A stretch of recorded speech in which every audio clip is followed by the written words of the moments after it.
Hello guys, আসসালামু আলাইকুম everyone. কি অবস্থা সবার, কেমন আছেন সবাই? আই হোপ সবাই অনেক বেশি ভালো আছেন। সো গাইজ, আজকে ভিডিওটি ভ্যারি ইন্টারেস্টিং একটা ভিডিও হতে চলেছে গাইজ। আপনারা দেখতে পাচ্ছেন তিনটি চোর, শুধু তিনটি চোর না গাইজ, টোটালি অলমোস্ট 5টা চোর মিলে অর্থী টেলিকম নয়ন ভাইয়ের দোকানে আমাদের অতর্কিত আজকে হামলা চলেছে। সো গাইজ, আপনারা দেখতে পাচ্ছেন তিনটি চোর এখানে অবস্থিত রয়েছে।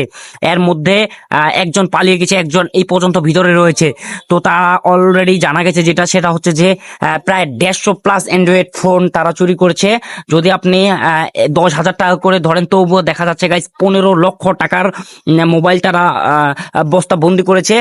কিন্তু নিয়ে যাওয়ার জন্য তারা বস্তা বন্দি করেছিল, কিন্তু তারা ব্যর্থ হয়। সো গাইজ, আপনারা দেখেন তিনটি চোর এখানে অবস্থান করেছে।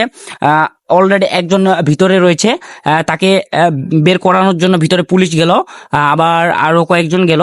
সো গাইস, আপনারা চিন্তা করে দেখেন যে কত বড় কলিজা হইলে বোদাবাজারের উপরে এত সকালবেলা তারা এমন কাজটা করতে পারে। সো গাইস, এই তিনটি চোর তারা তাদেরকে গাড়িতে অলমোস্ট উঠানো হয়েছে, আরেকটি তো পালিয়ে গেছে।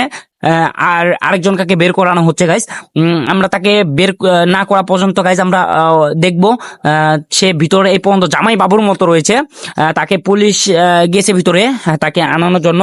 সো আপনারা চিন্তা করে দেখেন যে আমাদের বোদাবাজারে সকাল 6টা পর্যন্ত নাইট গার্ড থাকে, তারপরেও দেখা যাচ্ছে যে 6টার পরে তারা এই হামলাটা করে। তো আপনারা দেখতে পাচ্ছেন ওই যে ভিতরে একজন জামাইবাবু আমাদের, তো ওই জামাইবাবুকে এখন বের করানো হবে। তো আমার মতে তাদের একটি গণধোলাই দিয়ে তাদেরকে আক্কেল করার দরকার ছিল, যে আসলে কি বলবো আর। তার আগেই এখানে ঘটনাস্থলে পুলিশ চলে আসে। তো গাইস, আপনারা দেখতে পাচ্ছেন যে আসলে আমাদের সেই জামাইবাবুকে বের করানো হচ্ছে। সেই জামাইবাবু আমাদের আরামসে বের হচ্ছে। সে বাইরের যে 3টা চোর ছিল তারা হয়তো কিছু মারধর খেয়েছে, বাট এই জামাইবাবু একদমই খায়নি। তো গাইস, আপনারা দেখেন যে আসলে এই যে আমাদের জামাইবাবু বের হচ্ছে, জামাইবাবুর আগমন, শুভেচ্ছা, স্বাগতম।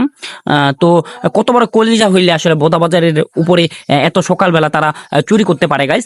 আপনারা ভিডিওটা যারা দেখতেছেন সবাই ভিডিওতে টাইম লাইনে শেয়ার করে দিবেন, এবং কি আমাদের বোদাবাজারের যে যতগুলো দোকানদার রয়েছে, যে কোনো ব্যবসায়ী হোক না কেন, তারা যেন সতর্ক থাকে, এবং কি আমাদের বিশেষ করে আমি বণিক সমিতির প্রতি আহ্বান জানাচ্ছি, তারা যেন নাইট গার্ডকে আবার কঠোর পদক্ষেপ গ্রহণ করতে বলে, যেন তারা আবার আরেকটু সকাল পর্যন্ত থাকে। তো গাইস, ভিডিওটা এই পর্যন্ত সবাই শেয়ার দিবেন। ভালো থাকবেন, সুস্থ থাকবেন, আল্লাহ হাফেজ।